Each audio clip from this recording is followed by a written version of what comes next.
Alan Moore, you wrote my favorite issues of Radioactive Man. How do you make his costume stick so close to his muscles? Mr. Moore, will you sign my DVD of Watchmen Babies? Which of the babies is your favorite?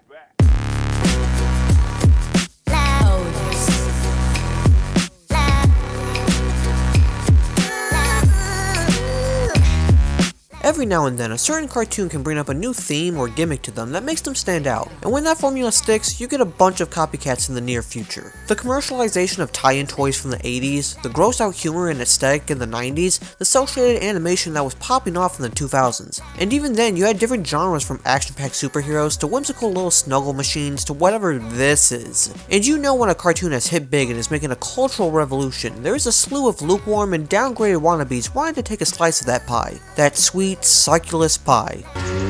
But in a very nostalgic retrospect that I had, I've come to realize one of the weird subgenres of American television is the corporate decision to create a spin-off of a beloved show, mainly in cartoons, and age them down to a younger, kid-like version of themselves. The spin-off baby trope, if you will. Which of the babies is your favorite? Why this decision? Well, no one really knows per se. It's most likely to milk the franchise for a much younger audience, trimming it down to a much more simpler or educational setting. While the subgenre was really big in the 80s and 90s, over time it just felt like beating a dead horse nowadays, even becoming a joke or parody for some cartoons to make fun of the idea. It might have offered a fresher take for these characters, with newer adventures and more comedic possibilities, but in the end, definitely left a bad taste in some people's mouths, myself included. Because why ruin a show's popularity with toddler versions of themselves? Hate it. No, that one doesn't count. Now look, not all baby spin-offs are bad per se. If they are able to distance themselves from its main source material and keep a fresh approach to the franchise without pandering, then I guess all's fair game. And some actually had their own fan bases as well, making it clear that there is a demographic for this kind of thing. Does it always work out? Well, no, but I think it's an interesting idea to look back at the supposed dead subgenre and see what made it work, what made it popular, what made it fizzle out, and why it's now looked upon as something animation fans kind of regret we made happen. But that's not to say we're going down a dark road just yet. In fact, our starting point of this journey happens to be the single most popular baby spin-off show ever, pretty much coining the term.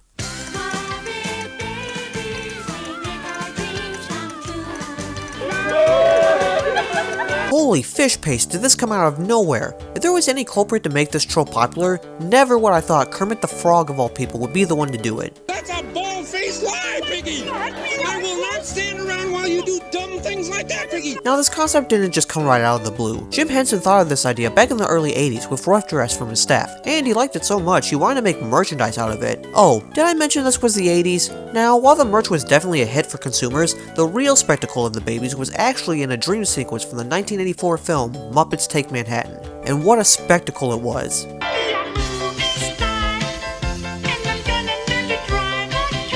I don't think a lot of people remember the plot of this film, and many fans consider it to be in the middle of the pack of great Muppet movies. But this scene in particular was highly favored, and it was a risk too. The puppeteers had a hard time moving these Muppets' stubby little arms and legs, and it was really difficult to shoot. But it paid off, and Henson was really proud of himself, hoping to make this a TV series. No, God! Now, production was going to be pretty costly to make a live-action Muppet Babies, and while Henson was hesitant, he didn't want this idea to go to waste. Thus, he finally decided to partner with CBS to make a fully fledged Saturday morning cartoon of his creation. I gotta admire the actual creativity here. Staying true to its source material, Muppet Babies doesn't really feel like it's watering down its live-action counterpart, instead staying intact with the Muppets' same satire and comedic edge, probably why people still have fond memories of the show. While primarily in a nursery run by a neck-down nanny, the main focus here is the Muppets' imagination that transitions them to different locations or settings, and the use of other media helps as well. You can see the Muppets interact with old film reels, live-action segments, different uses of the medium like hand-drawn and engravings. You still have mainstays like Kermit, Miss Piggy, and Fozzie that were from the live-action sequence, but now you got this new character the studio cooked up in Skeeter, Scooter's twin sister, a more tomboyish toddler to Piggy's more bombastic personality. You still have cameos from Bunsen and Beaker, to Statler and Waldorf, to lesser knowns like Bean Bunny and Janice. The whole show primarily focuses on imagination and creativity, something Jim Henson strived for in his shows and films. This was a huge reality test for children growing up around this time, and it masterfully balanced entertainment with subtle educational elements. The show encouraged creative thinking by demonstrating how everyday objects and situations could be transformed into fantastical adventures throughout the Muppets' vibrant inner worlds. Muppet Babies managed to broaden the appeal of the Muppet franchise to a younger demographic without alienating existing fans and capture the essence of the original characters' personalities while presenting them in a fresh, accessible context. The show's humor was witty enough for adults to appreciate, and its impact cemented itself not only as one of the 80s best cartoons, but the prime example to make a good spin-off. But, like I said previously, if we just hit the crowning achievement right at the beginning of this video, then it's gonna be a long, droopy ride down. Case in point with our next entry.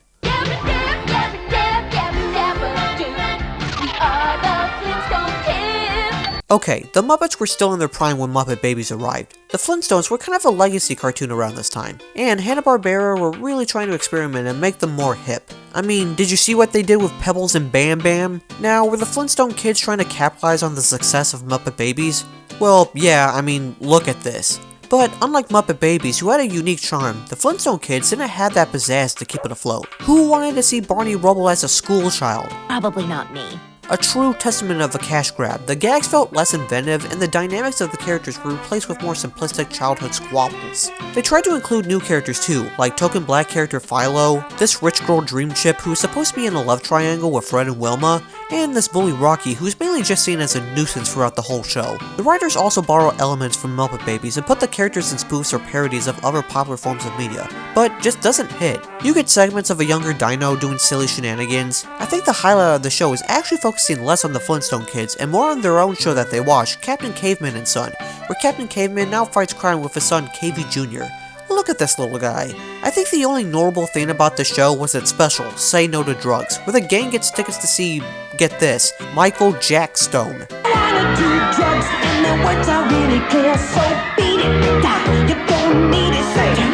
Yeah, you can tell this was in the 80s. I'm also going to throw in the new Archies on this list. Technically, the high schoolers are now preteens in this sitcom, but still, you can't have enough Archie, am I right? In case you haven't noticed, I'm weird. I'm a weirdo. I'm not too invested in the Archie franchise, but I'm pretty sure some fans were probably wondering what was wrong with the original series in the first place, and why we needed a full revamp for a newer audience. I mean, you could just make them the same age as they were before. Most episodes in the show felt like something the gang would do in high school, just keep them the same age. There's also a bunch of side characters the franchise had that they could have thrown into the show, but instead they write in two brand new characters that they really have no purpose but to fill in the nerdy black character and a stereotypical girlfriend with no personality. It only lasted 13 episodes, gee, wonder why, and has since been forgotten as a thing in the past, probably for the best. Also, I don't know if this one really counts too, but Star Wars got a major push in the 80s, and one of their more marketable characters were the Ewoks, the cute little teddy bears from the planet Endor. One of the teddy bears died. So of course, they got the animated treatment as well, also de-aging some of their iconic characters. It seemed like the 80s were really in this cutesy era, where every cartoon was marketing something plushable for the little ones. Take a look at the Care Bears, the Smurfs, the Snorks, what the heck is this? But I think the most eye-rolling was the Ewoks, since it didn't really need to exist in the first place. Sorry Wicket, I hope you'll understand.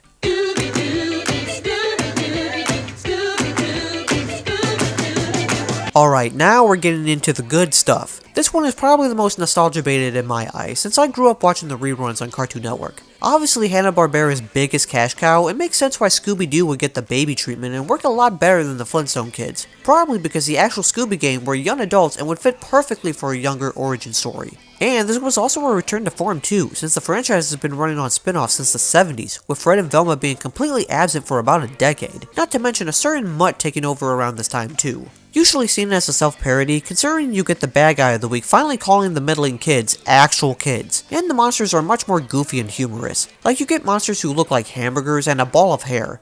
Wait, Gossamer, is that you? That's me. I guess you can say I'm being personally biased by this pick and need to take the rose-colored glasses off, but I still think this is one of the better baby spin-offs in this catalog. It makes sense to make the Mystery Inc. into actual kids and go on more fun and innocent adventures, while still keeping that spookiness and dark atmosphere alive. Some Scooby-Doo diehards might scoff at this, thinking it's on the lower edge of the franchise, but I think the show fits the trope well, and one of the better ones to do it.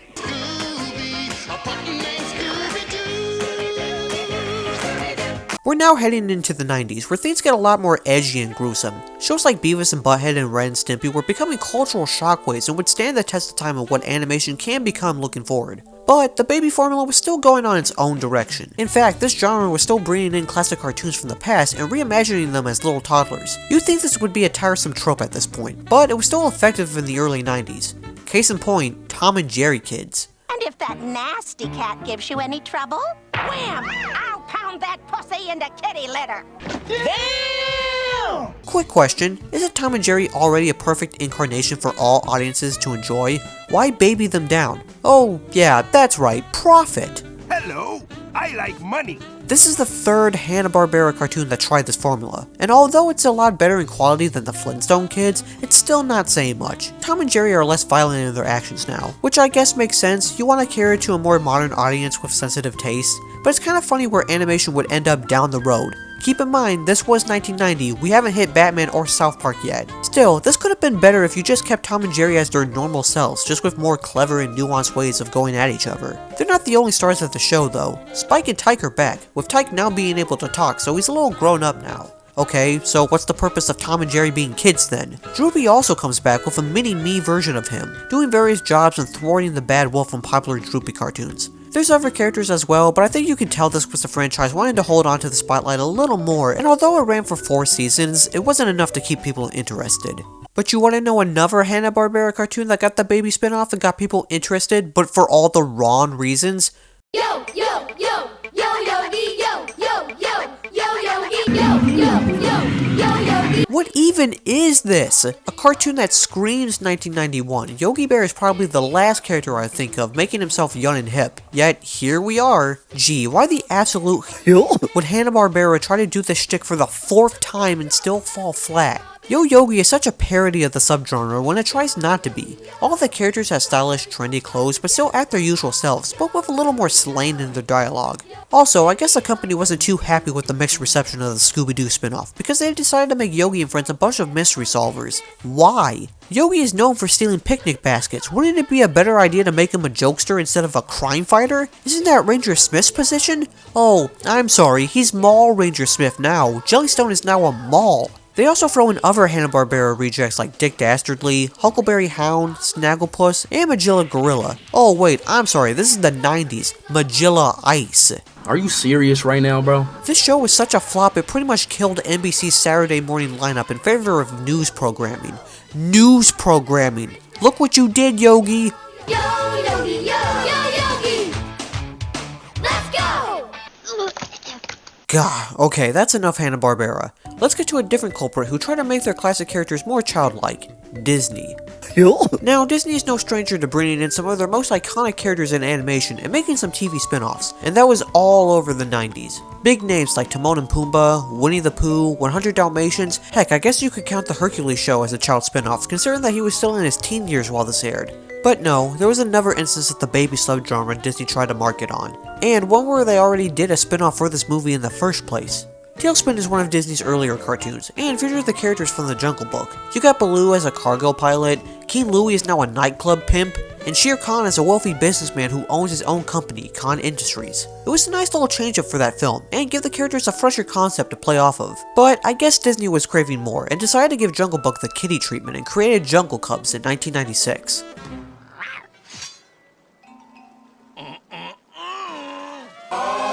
That's right, all your favorite animals are now children. Baloo, Louie, Bagheera, Kaa, Shere Khan, Hathi... Wait, were you really that important to be main cast worthy? Look, this is pretty harmless. I don't mind Disney trying to bring this back for a second time, and it's nice seeing some legendary voice actors from the 90s lending their performances on these characters. Although, it's a little noticeable seeing Louie played by Jason Marsden in Season 1, and then Cree Summer in Season 2. Must make the reruns a little jarring when watching in shuffle on Toon Disney.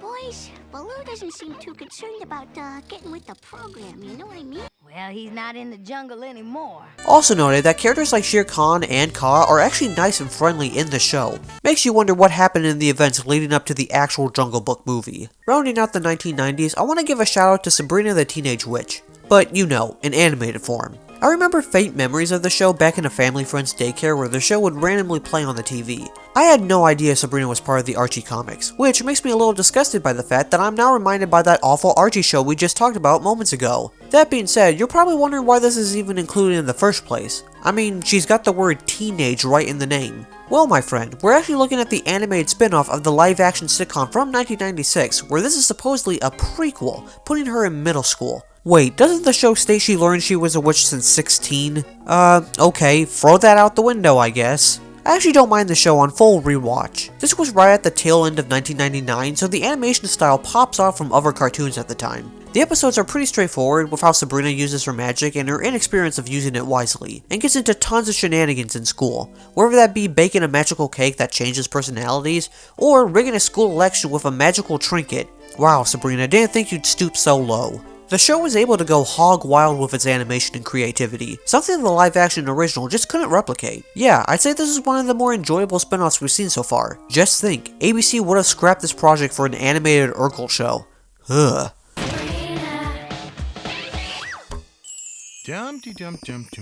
Alright, so you can kinda tell that the new millennium was already shaping up to be a groundbreaking decade for animation, with a newer audience of a generation ready to sink their teeth into anything 2D or 3D. And with that, new subgenres were being placed. Nonsensical comedies like SpongeBob and Teacher's Pet, horror shows like Courage, even adult animation was being more respected with the debut of Adult Swim. And yet, that lingering smell of animated babies kept coming back, even with no one wanting to watch these anymore. The ship has sailed, it needed to die off. And yet, the length of this video can tell you otherwise. Quick hypothetical. The year is 2002. You get sick and have to stay home from school. What better to do than turn on the TV and watch some good cartoons? Then, you realize that most of the cartoons airing at this time are usually garbage. Because networks realize most kids are at school right now, why air some of the most popular shows at this time? That's where you get those weird shows that would air. Holly Hobby and Friends, Liberty Kids, Moleville Mysteries, The Fimbles, what is this? But a common show that would come on around this time was yet another baby spinoff, I'll admit one that a lot of people remember, Baby Looney Tunes. What do you think? It's trash. You know, I'm surprised it took this long to even make a toddler version of Bugs Bunny in the first place. Sure, you could make the argument that Tiny Toon Adventures could be considered a spin-off since you got younger characters meant to fill in the roles of iconic Looney Tunes characters. But Bugs and Bunny make appearances in that show as their regular selves. Here, you get them in full-on diapers, or sometimes nothing at all. This is definitely the 2000s equivalent of ripping off the master, this case Muppet Babies. But unlike the Muppets, Baby Looney Tunes was actually catering to preschool audiences. Around this time, Disney was making bank on their Baby Einstein videos and merchandise, and Warner Brothers wanted to compete in that market.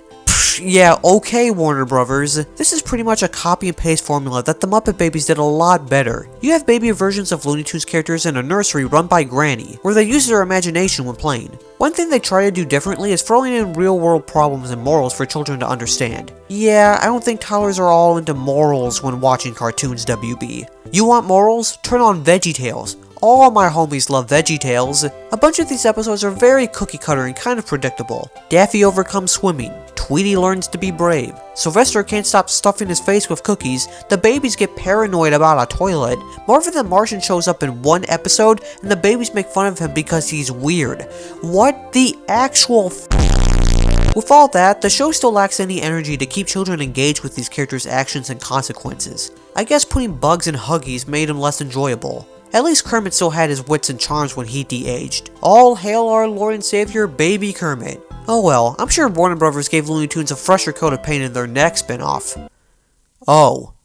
Oof. Hi, my name is Emily Elizabeth, and this is Clifford, my big red dog. Hey, remember Clifford the Big Red Dog? That's a wholesome show, right? Well, what if PBS decided to shrink him down and make him the world's smallest pupper in existence? Clifford's Puppy Days, everybody. Hey, don't yawn over there, this is gonna be a big hit for sure. I enjoyed Clifford as a child, but wasn't a huge favorite of mine when watching PBS. I was more of a Dragon Tales and Between the Lines kind of guy. I was doing the Rockadilla-Doo before it was cool. But Clifford was still a staple for many kids around this time, and after the show ended in early 2003, it kinda made sense to continue it with a spin-off of Clifford as a puppy. Or was it? Yeah, Clifford ended in February 2003, but Clifford's Puppy Days aired in September. That's 7 months apart. Why not continue the original Clifford? Wikipedia said it was concluded in 2003, but this is no proper conclusion. The last episode is Clifford and T-Bone remembering the first time they played together. There was like no impact whatsoever in that episode. Not even a touching ending to conclude the series? So why the puppy spin-off? Beats me, but I guess the writers like the idea of Clifford going from the biggest dog in the world to the smallest puppy ever and animate that. The show is pretty much what you would get from original Clifford episodes, just with Clifford being a puppy. No T-Bone or Cleo. What is a win is seeing Henry Winkler, Mr. Fonz himself, play this character named Norville. In a somber note, Clifford's voice actor John Ritter passed away just 10 days after Clifford's puppy days aired. Clifford may be a puppy now, but no one would ever replace the gentle giant that he originally was. Rest easy, Keen. Alright, the 2010s are bringing in more variety, more story-driven cartoons, more zany animation styles, tons of fun. And yet, that little gremlin of a subgenre was lurking in the shadows, waiting for the right time to strike. DC Superhero Girls is, you guessed it, a cartoon about all your favorite superwomen from the DC Comics turn into teenagers and go to school together. I feel like I keep repeating myself here, but did anyone ask for this? Like, anyone? I guess it makes sense Warner wanted a piece of their own girl boss team with Disney and their massive princess line, but did you need to age them down? I guess roping in younger superheroes like Batgirl and Supergirl makes sense, but it's odd trying to make older characters like Wonder Woman and Zatanna age down to teenagers. I mean, Wonder Woman is a major player in the DC universe, but you could have made her the same age, make her like an older role model for the younger superheroes. And again, why a high school? Why are they all in the same grade? This originally started as a web series in 2015 before becoming a full-fledged series on Cartoon Network, with a new art style. I don't know what's worse, the dull and boring corporate design of the original web series, or this weird My Little Pony-esque style of the TV series. They both look not good. Well, I guess I should be a little relieved. DC almost got another high school animation in Gotham High, but it never developed. But wait, there's more! Speaking of baby superheroes, Spidey and his amazing friends. Hey, you like the Spider-Verse franchise? Well, what if we take the 3 main Spideys of that movie and make a Disney Junior show about them? Yep, this one is definitely made for kiddies. Does it teach kids valuable lessons? Well... Oh, look, the Spideys are kicking butt! This series pretty much puts the different Spider-Men that are supposed to be in different universes into the same timeline. You got the classic Peter Parker as Spider-Man, Gwen Stacy as Spider-Gwen, Ghost Spider, and Miles Morales as the Ultimate Spider. Wait, what? Spin? You called him Spin? Why not just stick with Miles? Who the ever called them Spin? In what universe? Also, these spiders have like little gizmo spider robots now, and later on they get like dinosaur powers. I'm so confused. What is going on? And the bad guys don't do anything really bad per se. I mean, this is a preschool show. You're not just gonna see Green Goblin commit a homicide out of the blue. I guess one praise I can give is the opening theme song. Freaking Fall Out Boy's Patrick Stump came in and done most of the score for the show, so I guess that's a plus. Pizza time. Now, you've probably noticed that we haven't hit any downright atrocious spin-offs yet, and let me tell you, these next 3 probably take the cake as some of the worst. Kids, you sure are gonna be thankful for the Appreciation Day turkey I'm making. What was that? Total Dramarama. Once a parody of the reality Survivor games, this cult cartoon has now sunken into the toddler treatment by putting some of their most popular characters into a daycare, with the menacing chef as their caretaker. Yeah, that makes total sense. Thankfully, this is non-canon because ain't no way I'm gonna believe that bad boy Duncan started out as this pipsqueak. Bro, look what they did to my boy Noah! Also, just in case you forgot, the studio who made Total Drama also made the show 16, they have Jude from that show also here as a toddler. There's been a bunch of distaste from the show from fans alike, and I can kinda see why. If I ever have to come across that one Fart Fairy episode again, I'm gonna hurl. The shoe's on the other foot now, clown. Camp Coral, one of the saddest and disappointing things I've ever witnessed. Steven Hillenburg is such a treasure in the animation industry, making one of the most successful cartoons ever in SpongeBob SquarePants. And this is how Nickelodeon honors his legacy? By creating a spin-off which Hillenburg never wanted and de-aged the whole crew of Bikini Bottom and putting them in a summer camp? Remember that first time SpongeBob and Sandy met when attacking that clam? Well, that didn't happen now, they met at Camp Coral. Mr. Krabs looks like he's the same age here as he was working in the Krusty Krab. Unnecessary, no need, get this out of here. How is this not cancelled yet? Oh, who am I kidding? It's SpongeBob. And lastly, Little Ellen. Here's a little something else I've been working on, Little Ellen. It's a brand new animated show that imagines me as a 7-year-old. I'm Ellen. Oh, wonderful. Oh, what are you doing so deep in the closet? So 2020 rolls around, and we're all in lockdown because of COVID. And that's when a few celebrities reveal their true forms. Ellen DeGeneres pretty much said that being in quarantine was like being in jail. And then a bunch of allegations came out of her being an on-set bully of her own talk show, showing signs of a toxic work environment, ruining her reputation as one of the nicest celebrities in Hollywood. So, how do you win the people back? Well, going after their kids. Comedians are no stranger to having a fictionalized younger version of themselves in cartoons. You got Bobby's World, Life with Louie, Little Bill, oh wait, maybe don't talk about that one. But at a time where Ellen was not having a good reception to the public, this was obviously the worst time to put this out. Little Ellen is supposed to be an educational preschool cartoon, similar to Little Bill, where Ellen learns life lessons throughout her hometown in New Orleans. Look, it's not really horrible, but man, the timing just sucks. I don't think Ellen was receiving any brownie points here. Yo, yo, yo! I'm about to do the most totally awesome... One, uno, a me. He's trying to make us do math. Get him! So, Breaking Bad is one of my favorite shows ever, and a standout character in that show is Saul Goodman, who got his own spin-off in Better Call Saul. Since then, the franchise dives even further to Saul, real name Jimmy, in an animated prequel show, stylized with that typical adult sitcom vibe that also inspires some 70s cartoons as well. It's not a huge step into anything glorious like its predecessors, but if you enjoy Breaking Bad and Better Call Saul, this could be right up your alley. We Baby Bears also takes a different style, as this prequel of We Bare Bears is more anime inspired, which definitely separates itself from its older counterpart. It's a treat always seeing the bears as cubs in a few of the older episodes, so seeing them get a full-fledged spin-off is pretty cute and wholesome. And they actually gave Ice Bear a voice actor this time, thank you. Playtime with Winnie the Pooh, one of the saddest recent things I've ever seen. Did we really need actual kids playing these characters? Eeyore isn't a sad little goth anymore, what gives? Can I give you a space hug?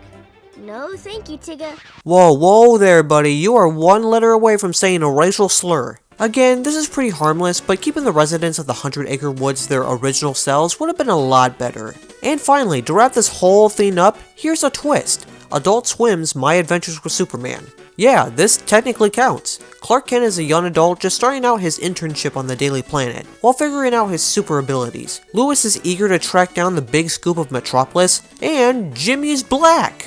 All jokes aside, this is actually a refreshing take on Superman, and one that was needed since the Man of Steel was starting to become the Man of Stale in recent years with new stories. Definitely give this a watch.